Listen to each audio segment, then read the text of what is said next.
우리 본문 말씀 같이 한번 보겠습니다. 요한계시록입니다.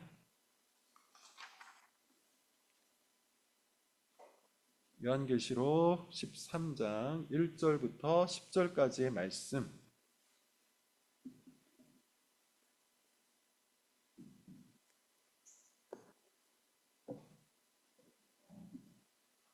1절부터 10절 저랑 교독을 좀 해보겠습니다. 내가 보니 바다에서 한 짐승이 나오는데 뿔이 10이요 머리가 7이라 그 뿔에는 10 왕관이 있고 그 머리들에는 신성모독하는 이름들이 있더라.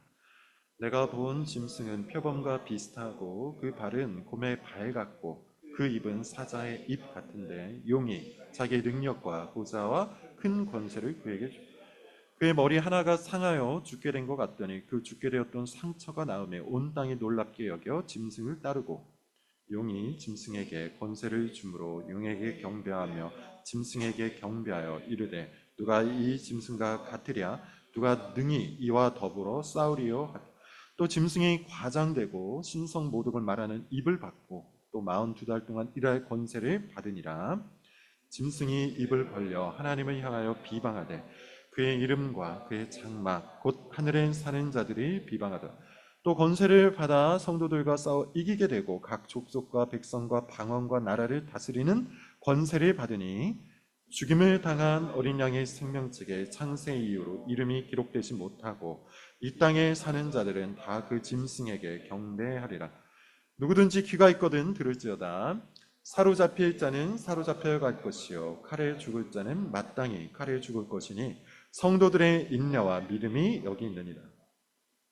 아멘. 자, 우리가 요한계시록을 계속해서 살펴보고 있는데 오늘은 28번째 시간입니다. 28번째 제목은 이겁니다. 무엇을 경배하는가? 무엇을 경배하는가? 오늘은 추수감사주일로 우리가 지킵니다. 보통은 세 번째 주일을 지키는데 우리 교회는 11월 첫째 주를 감사주일로 정해서 지키고 있습니다. 추수감사주일은 사실 미국 선교사들이 우리나라에 들어오면서 전파한 것이죠. 미국에서는 당연히 유럽이라든지 영국에서 가져다가 쓰는 그런 절기입니다. 당시 농경사회에서 한 해 동안 농사일을 하나님께서 지키심으로 풍성한 곡식과 열매를 주셨다는 신앙 고백적인 날이에요. 그런 고백이 감사의 마음으로 표현되는 날, 이것이 추수감사주일입니다. 그래서 사실 오늘날처럼 현대화되고 산업화된 사회에는 딱 맞는 절기는 아니죠. 추수하는 사람들이 얼마나 있겠습니까? 농사를 짓고 또 가축을 돌보는 사람들이 얼마나 있겠어요? 그럼에도 불구하고 감사주의를 지키는 것은 의미가 있습니다. 감사는 우리 신앙의 가장 중요한 특징이기 때문이에요. 그래서 우리는 추수감사주의를 빌어서 감사가 가지고 있는 그 의미가 무엇인지 또 왜 이렇게 감사가 중요한지를 같이 한번 살펴보고자 하는 것이죠. 감사는 정말로 중요한 건데요. 이것은 우리 믿음의 살아있음을 가늠하는 것이기 때문에 감사가 있는 믿음은 살아있는 믿음입니다. 반면 감사가 없는 믿음은 죽은 믿음이에요. 로마서 1장 21절 하나님을 알되 하나님을 영화롭게도 하지 아니하며 하나님께 감사하지도 아니하는 자. 하나님을 알지만 하나님께 감사하지 않는 자가 있답니다. 로마서는 그런 사람을 불신자라고 얘기해요. 하나님을 알지만 하나님께 감사하지 않는 자. 불신자도 사실 여러 분류가 있죠. 아예 하나님을 모르는 사람, 당연히 불신자입니다. 하나님을 적대하고 공격하는 사람, 당연히 불신자예요. 그런데 세 번째 부류의 사람들이 있는데요. 이런 사람들은 하나님을 알아요. 하나님의 존재를 믿어요. 그런데 하나님께 감사하지 않아요. 하나님을 알되 하나님께 감사하지 않는 사람, 그런 사람도 성경은 불신자로 분류를 한다는 겁니다. 그러니까 감사가 얼마나 중요합니까? 사실 불신자들도 감사의 중요성을 압니다. 제가 이번 주에 설교를 준비하면서 감사와 관련된 자료를 찾으려고 여기저기를 살펴봤는데 의외로 불신자들도 믿지 않는 사람들도 감사가 얼마나 중요한지를 많은 자료를 통해서 증명을 하고 있더라고요. 예컨대 다큐멘터리 같은 것들이 꽤 있었어요. 거기 보니까 행복을 연구하는 학자들이 행복을 위한 몇 가지 조건들을 두는데 그 중에서 가장 중요한 조건을 감사로 둬요. 감사하는 마음, 감사하는 표현. 제가 본 다큐 제목이 이겁니다. 감사가 뇌를 바꾼다. 감사가 뇌를 바꾼다. 몇 가지 사례가 나왔는데요. 한번 말씀을 드려보면 그 중에 어린 아이들을 대상으로 한 실험이었어요. 어린 아이들에게 감사 과제를 주고요. 또 다른 부류의 어린 아이들에게는 원망 과제를 줍니다. 그리고서 일정한 기간이 지난 다음에 뇌 파동 검사를 해봤는데 뇌 피로도와 또 의심이라는 증상을 살펴볼 때 감사 과제를 실천했던 아이들에게 현저하게 높게 나타났대요. 연세대학교 정신분석 전문의도 아주 비슷한 실험 결과를 말하는데 감사 과제를 실행한 사람은 뇌가 긍정적인 방향으로 변화되었고 원망 과제를 실천한 사람은 뇌가 부정적인 방향으로 변화되었다. 뭐 이렇게 이야기를 합니다. 그 외에도 많은 다큐멘터리나 자료들이 꽤 있었어요. 생로병사의 비밀 같은 데도 보면 제목이 다 말을 하는데 감사이기가 어떻게 나를 변화시켰는가 뭐 이런 것들입니다. 불신자들도 감사라는 것에 놀라운 힘이 있다는 것을 알고 감사하는 습관을 적극적으로 건면하고 있다는 것이죠. 그것이 정신 건강에 그리고 육체적인 건강에도 상당히 긍정적인 영향을 미친답니다. 그렇다면 여러분, 우리의 감사, 성경이 말하는 감사와 그들이 말하는 감사는 어떤 차이가 있을까요? 뭐가 다를까요? 가장 결정적인 차이는 딱 한 가지인데요. 대상이 다르죠. 불신자들은 그저 감사하는 겁니다. 뭐 특별한 대상이 없어요. 그냥 인생의 관점을 한번 바꿔서 모든 것들을 긍정적으로 이해해 보려고 애를 쓰고 감사해 보는 것이죠. 사실 이것도 꽤 놀라운 변화고 상당히 좋은 습관입니다. 그러나 우리는 명확한 대상이 있어요. 그저 감사하는 것이 아니에요. 우리에게는 감사할 대상이 명확히 계시죠. 그가 바로 하나님입니다. 살아계신 하나님, 자비로우신 하나님, 정의로우신 하나님, 우리를 도우시는 하나님. 다시 말해서 성경이 말하는 감사는 그 살아계신 하나님께 올바르게 반응하는 마음과 태도를 뜻하는 거예요. 하나님께 올바르게 반응하는 마음과 태도, 무슨 뜻일까요? 하나님을 안다면 우리는 감사하는 마음을 가질 수밖에 없고요. 하나님을 올바르게 안다면 우리는 하나님께 감사하는 태도를 보일 수밖에 없다는 겁니다. 최초의 에덴 동산으로 한번 돌아가 볼까요? 하나님은 사람을 6일째 만드셨습니다. 그동안 사람이 살아갈 수 있는 모든 여건, 모든 컨디션을 만드셨죠. 그래서 이 창조의 순서를 갖고 종교개혁자 존 칼빈이 뭐라고 말했다고 했습니까? 제가 여러 번 말씀드렸는데 이 창조의 순서가 곧 하나님의 아버지다우신 사랑이다. 사람을 첫째 날에 만들지 않으시고 여섯 번째 날에 만드신 그 창조의 질서, 창조의 순서 그 자체가 하나님의 아버지다우신 사랑을 증명하는 거래요. 예컨대 이런 거죠. 아무것도 없을 때 첫째 날에 사람을 만들어서 그 세상에 던져 넣으신 것이 아니에요. 한번 생존을 해봐라. 이렇게 하신 것이 아니에요.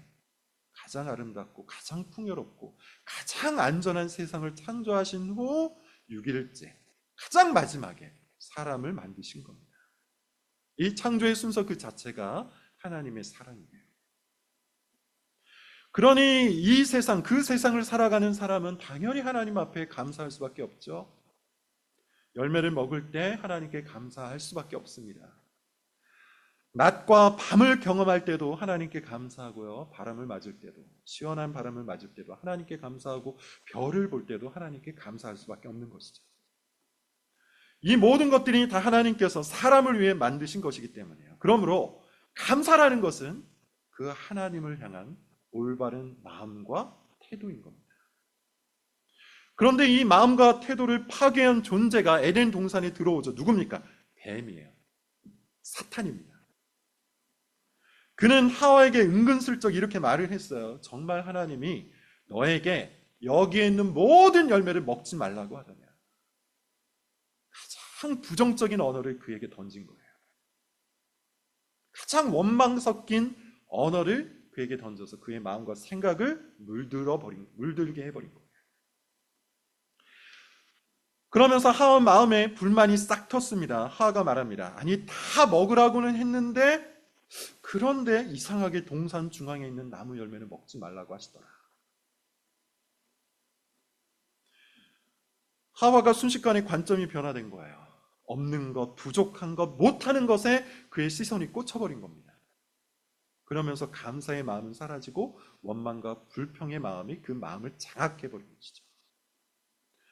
그리고 우리가 알다시피 그것이 죄로 나아가는 길이 됩니다. 그런 의미에서 감사는 단순히 삶의 한 가지 태도가 아니에요. 삶의 여러 모양 중 하나가 아닙니다. 감사는 그리스도인이라면, 하나님을 바로 아는 사람이라면 마땅히 갖는, 당연히 나타나는 삶의 태도요, 삶의 표현인 것이죠. 고백인 거예요. 하나님을 알되 하나님께 감사하지 않는 사람은 사실 하나님을 모르는 겁니다. 이 최초의 동산에서 일어났던 그 싸움, 최초의 동산에서 일어났던 그 대화는 오늘날에도 계속해서 일어나고 있어요. 오늘 본문이 그것을 말합니다. 1절과 2절 우리 같이 한번 읽어볼게요. 1절, 2절입니다. 같이 한번 읽어보겠습니다. 시작. 내가 보니 바다에서 한 짐승이 나오는데 뿔이 여리어 머리가 7이라 그 뿔에는 10 왕관이 있고 그 머리들에는 신성 모독하는 이름들이 있더라.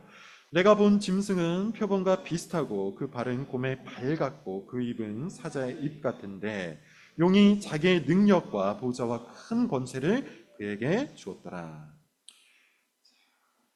지난 본문에 여러분 조금만 생각을 해보죠. 지난 본문에 하늘에 2가지 이적이 있었다고 그랬죠. 그리고 이 이적은 말 그대로 이적이기도 하지만 문맥적으로 좀 살려보면 드라마다, 이렇게 표현할 수 있다고 그랬어요. 하늘에 2가지 드라마가 펼쳐지는데 첫 번째 드라마가 뭡니까? 한 여자가 등장을 해서 아이를 낳는 거예요. 이 여자가 누구라고 그랬어요? 구약의 신자들, 구약에서 택함을 받은 하나님의 백성들.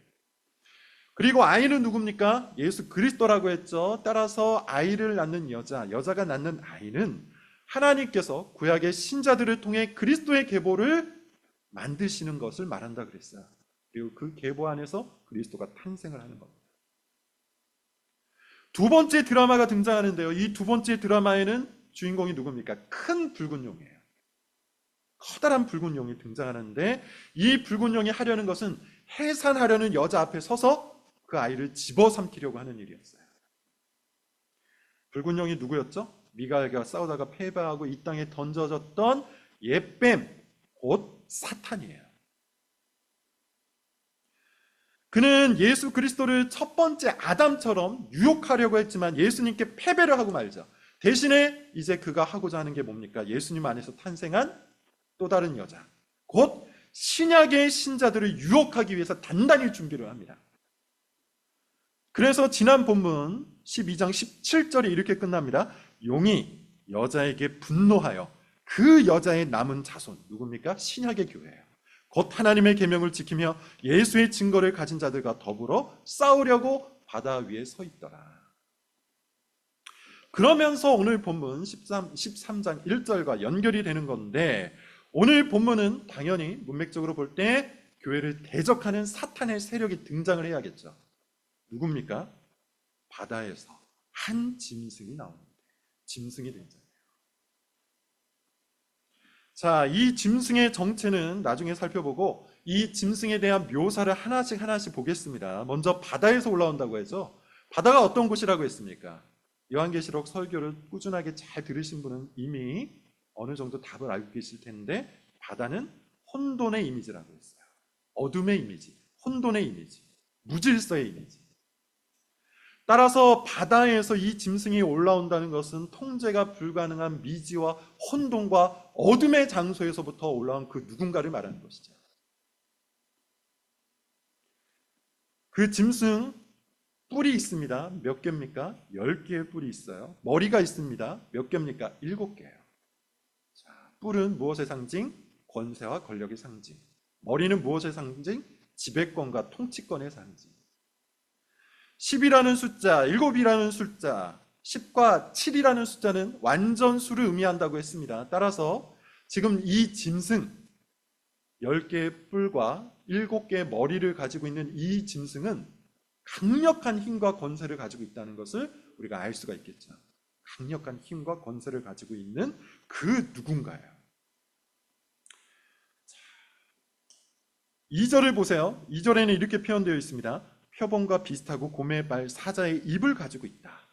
이 말은 표범처럼 날래고 곰처럼 강하고 사자처럼 강인하다는 것을 의미해요. 자, 중요한 것은 그 다음 이야기인데 그가 누구에게서 이런 권세와 보좌와 능력을 얻습니까? 용이에요. 용이 누굽니까? 사탄이죠. 정리해보면 이렇습니다. 이 땅에서 힘과 권세를 가지고 하나님을 대적하는, 하나님의 백성을 대적하는 그 어떤 존재, 그 어떤 세력이 있는데 그 뒤에 누가 있다? 용이 있다. 사탄이 있다는 거예요.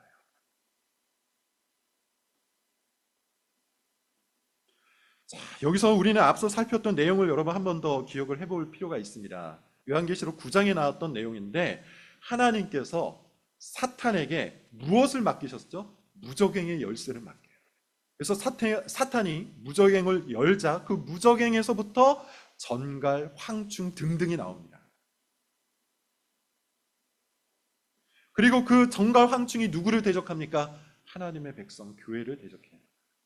9장의 그 이미지와 지금 우리가 살펴보고 있는 이 13장의 이미지가 아주 비슷하다는 것이죠.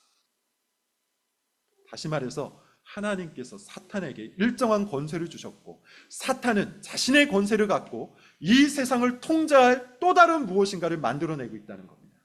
그게 짐승이라는 단어로 상징되어서 표현을 하고 있는 거예요. 여기까지가 1절과 2절의 내용이었고요. 이제 3절, 4절을 보면서 짐승의 정체를 추적을 해보겠습니다. 자, 3절과 4절입니다. 같이 한번 읽어볼게요. 시작. 그의 머리 하나가 상하여 죽게 된 것 같더니 그 죽게 되었던 상처가 나음에 온 땅이 놀랍게 여겨 짐승을 따르고 용이 짐승에게 권세를 주므로 용에게 경배하며 짐승에게 경배하여 이르되 누가 이 짐승과 같으랴 누가 능히 이와 더불어 싸우리. 3절 4절에 드디어 이 짐승의 정체가 등장을 하는데 7머리 중에 하나가 상하여 죽게 된 것 같아요. 그런데 잠시 후 그 죽게 되었던 상처가 났습니다. 그랬더니만 사람들이 보고 놀래요. 이런 기적이 일어날 수 있다. 그러면서 그를 경배합니다. 자, 여러분 누가 떠오릅니까? 뭐가 떠올라야 합니까? 죽었다가 다시 살아나신 분. 예수 그리스도가 떠올라야 되죠. 그런데 여러분 자세히 보시면 내용을 자세히 보면 뭔가 좀 다르죠. 죽은 게 아니라 죽은 것 같았다고 합니다. 다시 살아난 것이 아니라 죽게 되었던 상처가 나았다고 합니다. 그러니까 이 짐승은 예수님을 따라하는 예수님과 아주 비슷한 유사 예수, 표절 예수, 가짜 예수, 거짓 복음을 의미하는 거예요. 그럴듯한 진리, 비슷한 진리, 그렇지만 가짜인 진리. 그런데 많은 사람들이 여기에 미혹을 당합니다. 많은 사람들이 진짜 예수인 것처럼 진짜 복음인 것처럼 진짜 진리인 것처럼 그 앞에 무릎을 꿇고 경배를 합니다. 그러면서 이렇게 말을 한다고 하죠. 누가 이 짐승과 같으랴 누가 능히 이와 더불어 싸우리. 짐승에게 모든 영광과 찬양과 감사를 돌려드리는 거예요. 도대체 이 짐승이 누구일까요? 이쯤에서 정체를 한번 생각을 해보죠. 요한계시록 당시 교회의 가장 커다란 대적, 교회를 가장 크게 핍박했던 세력 누굽니까? 로마 정부예요. 로마 정부. 로마 정부에는 정말로 큰 권세와 능력이 있었죠. 그리고 로마 정부를 다스리고 있었던 황제, 그는 공식적으로 신의 아들이었어요. Son of God이었어요. 그래서 로마 황제에 관한 소식을 뭐라고 불렸냐면 유앙겔리온, 가스펠, 복음이라고 불렸습니다. 그리고 로마 황제의 권세를 신이 주신 권세라고 칭송을 했어요. 실제로 요한계시록을 읽던 첫 번째 독자들, 신약의 초대교회 교인들은 이 짐승을 대부분 로마 황제라고 해석을 했습니다. 큰 권세와 능력을 갖고 사람들에게 실질적인 영향을 미치면서 사람들의 삶을 높이기도 하고 낮추기도 하는 진짜 구원자, 진짜 권세자, 진짜 하나님의 아들, 그가 바로 로마 황제다. 이렇게 당시 로마 정부가 선전했던 겁니다. 그래서 많은 도시에서 로마 황제 숭배 신전을 만들었다고 했습니다. 그리고 거기에서 사람들이 그를 경배했어요. 그에게 복종하면 성공할 것이나 그에게 절하지 않으면 결코 성공하지 못할 것이다. 이것이 당대의 문화요, 정치요, 경제요, 곧 사상이었습니다. 로마 황제 숭배 사상은 단순히 정치적인 어떤 선택의 영역이 아니라 그 시대 그 사회를 지배했던 가장 강력한 복음, 가장 강력한 사상, 가장 강력한 진리였다는 거예요. 따라서 우리는 이 짐승을, 본문에 나오는 짐승을 특정 국가, 특정 정부, 특정 인물로 국한할 필요가 없습니다. 국한해서도 안 됩니다. 로마는 이미 사라지고 없잖아요. 로마 황제는 이미 우리 눈앞에서 없어졌잖아요. 따라서 여기서 말하고 있는 이 짐승은 그 시대, 당시 그 시대, 그리고 지금 이 시대를 장악하고 있는 그 시대의 사람들의 거짓 사상을 의미하는 거예요. 그 시대의 사람들의 생각과 마음을 사로잡고 있는 거짓된 복음, 거짓된 진리, 거짓된 구원. 예컨대 이 거짓 사상은 이런 것을 지금도 외칩니다. 우리 사상에 복종하면 성공할 것이다. 그러나 우리 사상에 거스르면 너희는 결코 성공하지 못할 것이다. 이런 시대 사상이 곧 짐승인 겁니다. 이것은 제가 요한계시록을 처음 설교하면서 이미 말했던 바죠. 계시록을 연구하는 대부분의 학자들은 요한계시록을 가치관의 대결로 여깁니다. 생각의 대결로 여겨요. 사상의 대결로 봅니다. 곧 하늘의 가치관과 땅의 가치관이 대결을 하는 것이고, 하나님의 사상과 사탄의 사상이 부딪히는 것이고, 그리스도의 생각과 짐승의 생각이 끊임없이 이 땅에서 부딪히고 있다. 이것을 말하는 것이 요한계시록이에요. 그래서 이 땅에 있는 교회마저도 때로는 땅의 가치관의 함몰이 되고 사탄의 사상에 물들어 버린다고 이야기를 합니다. 그런 교회가 어떤 교회였습니까? 사대 교회가 그러했죠. 그런 교회가 어떤 교회였습니까? 두아디라 교회가 그러했죠. 라오디게아 교회가 그러했어요. 그 교회들은 당대의 사상, 곧 로마 황제 숭배 사상과 이방 종교 문화에 물이 들어서 그 사상을 교회에 끌어들여왔다고 했어요. 예수님은 그 교회를 향해서 강력한 회개를 요청하셨습니다. 반면에 당대의 사상, 곧 당대에 성공할 수 있는 아주 힘있고 매력적인 사상을 거부했던 교회들도 있었어요. 서머나 교회가 그러했습니다. 빌라델비아 교회가 그런 거죠. 그런 교회는 핍박을 받았습니다. 실패를 경험했습니다. 작고 가난한 교회에 머물렀습니다. 그러나 예수님은 이 교회들의 충성을 칭찬하셨어요. 예수님은 그렇게 7교회의 현실을 요한계시록 2장과 3장에서 말씀하시면서 이 땅에 존재하는 모든 교회가 바로 이런 현실에 노출되어 있다는 것을 말씀하셨습니다. 그리고 오늘 본문이 다시 한번 그것을 우화적으로 말하고 있는 거예요. 자, 이 짐승이 무슨 일을 하고 있는지 우리 5절과 6절을 한번 보겠습니다. 이 거짓된 사상, 시대를 장악한 거짓 복음, 거짓 진리, 거짓 구원의 메시지가 어떤 일을 하고 있는지 한번 보겠습니다. 5절과 6절인데요. 같이 읽어볼게요. 시작. 또 짐승이 과장되고 신성 모독을 말하는 입을 받고 또 42달 동안 일할 권세를 받으니라. 짐승이 입을 벌려 하나님을 향하여 비방하되 그의 이름과 그의 장막 곧 하늘에 사는 자들이 비방하다. 이 짐승이 무엇을 받았다고 합니까? 과장되고 신성 모독을 말하는 입을 받았대요. 여기에서도 우리가 알 수 있습니다. 이 짐승의 정체가 뭐다? 사상이에요. 생각이에요. 가치관이에요. 이 짐승이 하는 일은 말하는 겁니다. 말이 뭡니까? 생각을 표현하는 거잖아요. 가치관을 드러내는 거잖아요.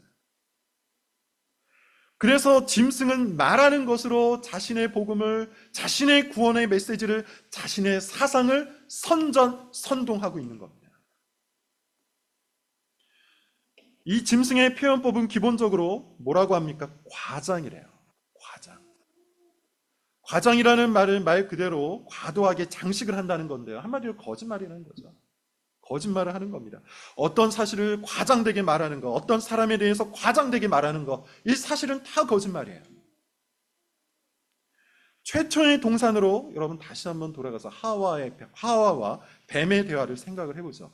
뱀이 하와에게 와서 뭐라고 말합니까? 이렇게 얘기하잖아요. 정말로 하나님이 이 동산에 있는 모든 열매를 먹지 말라고 합니다. 과장법이죠. 상식적으로 말이 안 되는 말이잖아요. 동산에 있는 모든 열매를 먹지 못하면 아담과 하와는 굶어 죽을 수밖에 없는데 하나님이 그런 말씀을 하실 턱이 없죠. 그런데 뱀은 과장해서 이야기해요. 하나님에 대해서도 이렇게 얘기합니다. 너희가 그것을 먹으면 너희 눈이 밝아져서 하나님처럼 똑똑한 존재가 될 줄 하나님이 알아서 못 먹게 하는 거야. 그렇게 하나님에 대해서 거짓말을 하고 있어요. 이런 방식으로 사탄은 신성 모독을 합니다. 하나님에 대해서 거짓말을 함으로, 하나님의 말씀에 대해서 거짓말을 함으로. 오늘날 짐승이 하고 있는 일이 바로 그것이죠. 진리를 왜곡합니다. 사상을 왜곡합니다.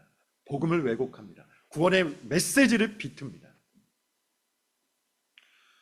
6절, 짐승이 입을 벌려 하나님을 향하여 비방하되 그의 이름과 그의 장막 곧 하늘에 사는 자들을 비방하더라. 그러니까 짐승은 지금도 계속해서 이렇게 말하고 있는 거예요. 하나님을 의지하고 사는 게 정말 도움이 되느냐? 최초의 동산에서 하와에게 말하고 있듯이, 하와에게 말을 했듯이 지금도 똑같이 얘기하는 거예요. 하나님을 믿고 의지하고 살아가는 게 정말 네 인생에 도움이 되느냐? 하나님께 기도하는 것보다 네가 네 발로 뛰는 게 네 인생에 훨씬 더 도움이 되지 않겠느냐? 지금 너의 인생을 보라. 하나님께 헌신하며 산다고 하는데 그렇지 않은 사람보다 네가 더 낫다고 자신할 수 있느냐? 하나님이 너를 먹이고 돌본다고 하는데 지금 너의 꼴을 보고도 그런 말을 할 수 있겠느냐? 너 정말 하나님께 감사할 수 있겠느냐? 이렇게 말하고 있는 거예요. 그리고 동시에 이렇게 말합니다. 관점을 넓혀라. 시선을 좀 멀리 두어라. 극과 충성, 극과 순종, 뭐가 중요하냐? 어차피 하나님이 널 사랑한다고 하지 않느냐? 어차피 너의 구원은 보험 든 것이 아니냐? 그런데 굳이 이렇게 살 필요가 있느냐? 네 주변에 잘 먹고 잘 사는 사람들을 보라. 그들이 무엇을 하고 사는지 보라. 돈이 있으니까 힘도 있고, 돈이 있으니까 권력도 있고, 돈이 있으니까 행복도 있는 거 아니냐? 사람들이 다 그 사람 말에 귀를 기울이지 않느냐? 성공이란 바로 그런 것이다. 성공하면 사람들이 너에게 찾아올 것이고 너의 말에 귀를 기울일 것이다. 그리고 성공은 시대 사상에 편승할 때 쉽게 찾아오는 것이니 너는 나의 말에 귀를 기울이라. 이게 짐승의 이야기, 이게 짐승의 메시지야. 이것이 짐승의 복음입니다. 이 짐승은 위에서 보았듯이 힘이 있다고 했죠. 권세가 있다고 했습니다. 능력이 있고 매력이 넘칩니다. 하나님은 일정하게 짐승에게 그런 권세를 허용해 놓고 계세요. 그래서 눈으로 봤을 때 거기에 성공이 있는 것처럼 보이고 거기에 행복이 있는 것처럼 보입니다. 그러다 보니 수많은 사람들이 이 짐승에게 패배해요. 이 사상, 이 가치관이 기꺼이 따릅니다. 이것이 오늘날 교회가 처한 현실이죠. 예수님은 교회가 이 현실을 깨닫기를 원하세요. 그래서 말씀하시는 겁니다. 너희 교회여, 너희가 사는 현실이 이와 같다. 그래도 나에게 충성을 바칠 수 있겠느냐? 그래도 나만 믿고 나만 따를 수 있겠느냐? 예수님은 우리에게 이 세상에서 완전한 성공을 보장하지도 않으세요. 완전한 승리도 보장하지 않으세요. 오히려 우리가 처한 현실을 정확히 말씀해 주세요. 7절, 8절 제가 읽겠습니다. 또 권세를 받아 성도들과 싸워 이기게 되고 각 족속과 백성과 방언과 나라를 다스리는 권세를 받으니 죽임을 당한 어린 양의 생명책에 창세의 이후로 이름이 기록되지 못하고 이 땅에 사는 자들은 다 그 짐승에게 경배하리라. 짐승은 권세를 받았기 때문에 성도들과 싸워서 이깁니다. 적어도 이 땅에서는 이깁니다. 5절에 보면 42달 동안 일할 수 있는 권세를 받았다고 했는데 42달도 이미 말씀을 드렸어요. 교회 시대라고 했습니다. 예수님께서 승천하시고 재림하시기 전까지의 기간, 교회 시대를 의미해요. 비슷한 표현으로 3년 반, 1260일이 있다고 했죠. 그래서 42달, 3년 반, 1260일 다 같은 의미예요. 이 기간 동안, 교회 시대의 기간 동안 짐승은 힘이 있습니다. 적어도 이 땅에서 권세가 있습니다. 그 거짓 사상이 사람들에게 인정을 받는다는 거예요. 각 족속과 방언과 백성과 나라를 다스린다는 말은 그 거짓 사상이 온 세상에 편만하고 온 세상 가운데 힘을 받고 있다는 것이죠. 그래서 8절에 보면 이 땅에 사는 자들은 다 그 짐승에게 경배를 한다고 해요. 다 그 짐승의 메시지, 그 짐승의 복음, 그 짐승의 진리 앞에 무릎을 꿇는다고 해요. 누구를 제외하고?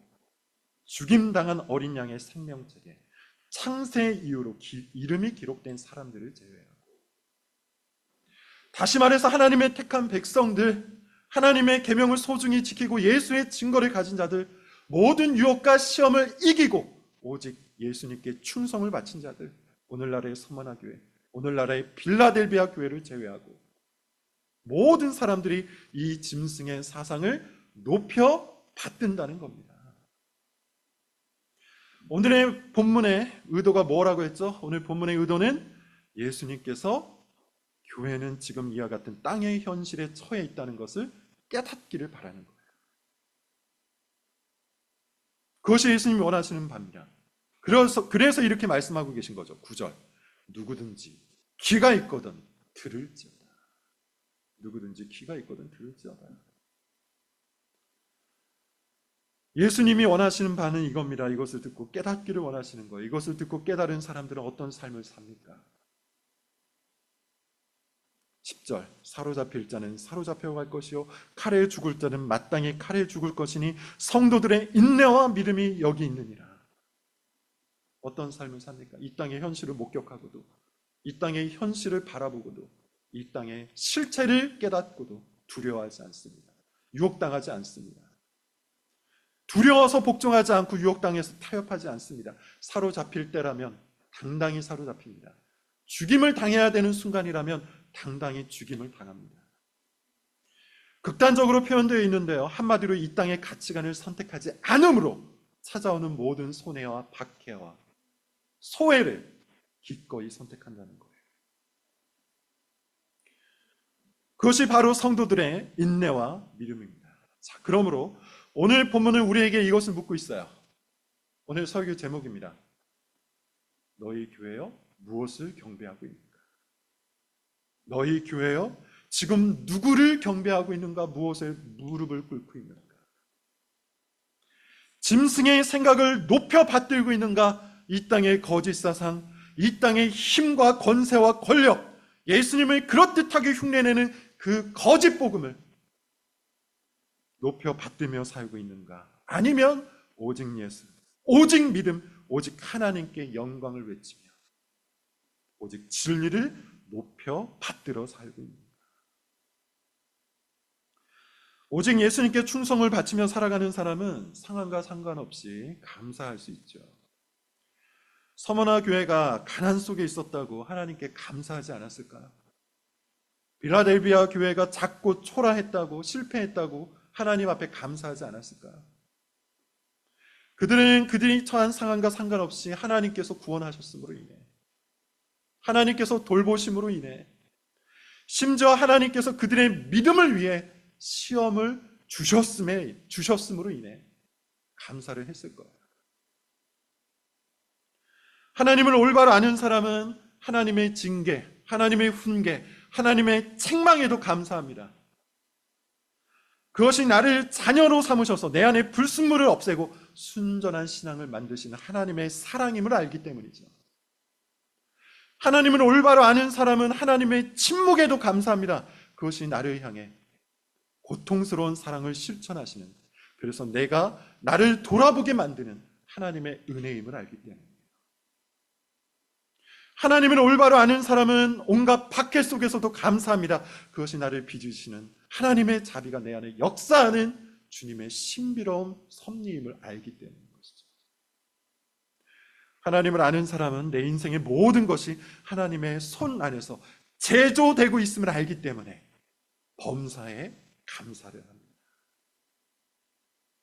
그래서 예배합니다. 그래서 찬양합니다. 그래서 감사합니다. 그래서 순종합니다. 오직 예수를 높이고 오직 복음을 받들고 오직 하나님께 경배합니다. 오늘날 이 거세고 교활함, 그리고 매력적이지만 거짓된 짐승의 선전사상에 절대 굴하지 말고 오직 진리를 받들고 오직 말씀에 사로잡혀서 오직 하나님께만 감사하는 우리 교회 신자들이 될 수 있기를 바랍니다. 그런 은혜가 하늘로부터 오늘 우리 모든 교인들에게 주어지기를 바랍니다. 기도하겠습니다.